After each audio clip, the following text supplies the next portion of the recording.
Hay historias que no nacen del olvido, sino del miedo. Historias donde la fe se retuerce, donde la muerte se invoca y donde el poder del delirio camina de la mano. Hoy nos adentramos en una de las páginas más oscuras del crimen en México. Un culto, una secta, una red de narcotráfico bañada en sangre y rituales. Esto es los narcosatánicos, muerte, magia negra y el delirio de un culto sin alma.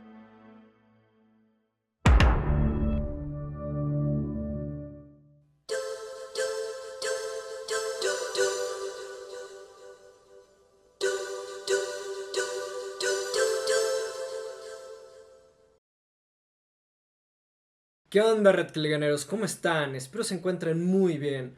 Hoy nos adentraremos a un tema muy interesante, enigmático y aterrador, en la cual analizaremos un culto que mezcló sangre, fe torcida y crimen organizado. Un culto que no adoraba a dioses, sino adoraba el poder disfrazado de una fe oscura. Un grupo que sembró muerte en nombre de la protección, que mezcló magia negra, sangre inocente y crimen organizado en una danza macabra. Esta no es una leyenda, esta es la historia real de los narcosatánicos. Prepárate para descubrir un delirio que cruzó los límites de la razón. Contexto histórico: México en llamas.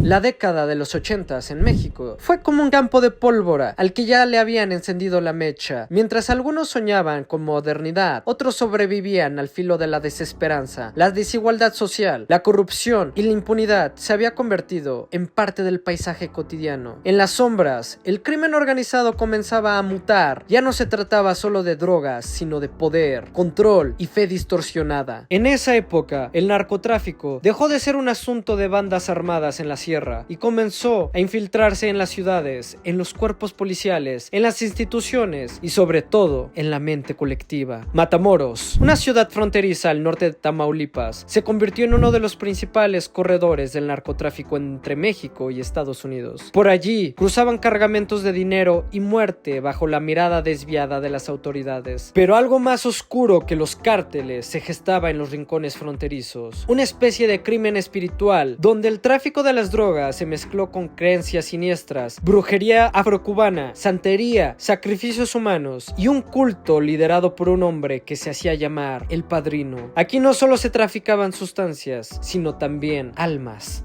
Era una tierra donde la desesperación encontró consuelo en el delirio y donde la muerte dejó de ser el final para convertirse en ofrenda. La violencia ya no respondía solo a guerras territoriales, sino a rituales. La sangre derramada ya no era accidental, sino invocada. En ese México quemado por la codicia y el abandono, surgieron los narcosatánicos, una secta que personificó lo peor del crimen y lo más perturbador de la fe. El líder, Adolfo de Jesús Constanzo, el padrino del horror. No todos los líderes nacen del carisma. Algunos nacen del miedo, del abandono, del delirio, y otros, como Adolfo de Jesús Constanzo, del culto al poder absoluto. No buscaba seguidores, buscaba creyentes. No ofrecía esperanza, ofrecía invulnerabilidad a cambio de obediencia ciega y sangre. Adolfo Constanzo nació en Miami, Florida, en 1962, en el seno de una familia de origen cubano. Desde su infancia estuvo rodeado de prácticas religiosas oscuras. Su madre, seguidora del palo mayombe, una rama del espiritismo afrocubano, lo introdujo desde muy joven en rituales que involucraban sacrificios de animales y la creencia en fuerzas sobrenaturales que podían conceder el poder, fortuna y protección. Durante su adolescencia, Constanzo pasó temporadas entre Puerto Rico y México, perfeccionando sus conocimientos esotéricos y mezclando ritos africanos, santería, brujería mexicana y simbolismos cristianos, formando así un sincretismo único y peligroso. No tardó en hacerse notar entre figuras del narcotráfico, quienes lo veían no como un simple brujo, sino como un protector espiritual armado con sangre, ritual y fuego. Su presencia era magnética, elegante, frío, inteligente y absolutamente convencido del poder. Comenzó a ganarse el respeto y el temor de criminales de alto perfil, a quienes ofrecía protección mágica a cambio de ofrendas que con el tiempo pasaron de animales a seres humanos. Constanzo no era solo un líder, era un arquitecto del terror disfrazado de guía espiritual. Donde unos veían muerte, él veía sacrificio. Donde unos veían locura, él veía propósito. Con el tiempo se autoproclamó el padrino y fundó un culto que fusionaba el crimen organizado con la magia negra. Era una nueva orden, donde el miedo era dogma y la sangre moneda sagrada. Sus seguidores no lo obedecían por obligación, lo reverenciaban como un dios oscuro, un mesías de la muerte. Su mayor arma no fue la pistola, sino la mente. Constanzo sabía manipular, sabía seducir con ideas de poder absoluto, prometía inmunidad ante las balas, éxito en los negocios y control sobre la vida y la muerte. Donde reinaba la violencia sin propósito, él ofrecía algo aún más perverso. Él ofrecía un sentido existencial, porque no hay arma más poderosa que una causa, aunque ésta esté forjada con sangre. Pero todo pacto tiene su precio, y el de Constanzo estaba escrito en huesos, gritos y rituales impíos que pronto llevarían su culto a las primeras planas del horror. La secta, los narcosatánicos, fe, sangre y sometimiento.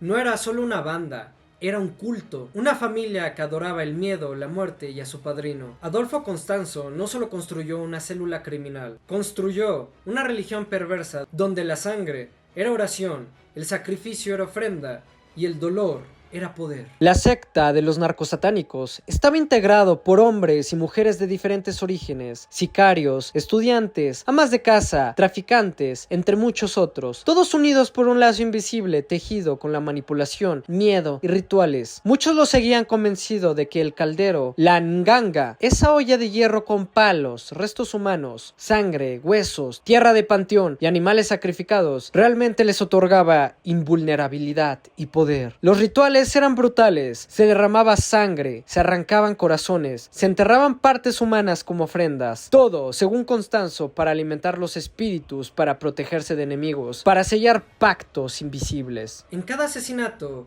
el culto no veía un crimen, veía una conexión con lo divino. Era una misa invertida, donde el altar era de huesos y el dios era un ente hambriento de sufrimiento. Uno de los pilares del grupo fue Sara María Aldrete, una joven estudiante universitaria que pasó de ser una alumna destacada a convertirse en la madrina del culto. Su transformación fue radical. De las aulas del infierno ritual, siempre bajo las sombras de Constanzo, quien le otorgó un lugar de poder dentro del grupo. Juntos, crearon un sistema que mezclaba el tráfico de drogas con la devoción satánica. Operaban con brutalidad, con precisión y con rituales. En cada asesinato había un significado espiritual. Para ellos, matar no era solo eliminar enemigos, era nutrir al espíritu protector. La muerte no era el fin, era el medio. Y en ese camino torcido, cada víctima era un paso más hacia esa falsa inmortalidad que el padrino les ofrecía. Pero como todo culto basado en la locura y la sangre, el límite no tardaría en llegar, y lo que comenzó como superstición se convertiría en horror nacional. La maquinaria del delirio, brujería, poder y control en la frontera. El culto no vivía del miedo, vivía del deseo de no ser atrapado, de hacerse invisible, de cruzar la frontera sin ser visto, de vivir y matar sin pagar las consecuencias. Constanzo lo supo desde un inicio. Los narcos no necesitaban religión, necesitaban garantías, y eso era lo que ofrecía, una fe que prometía impunidad.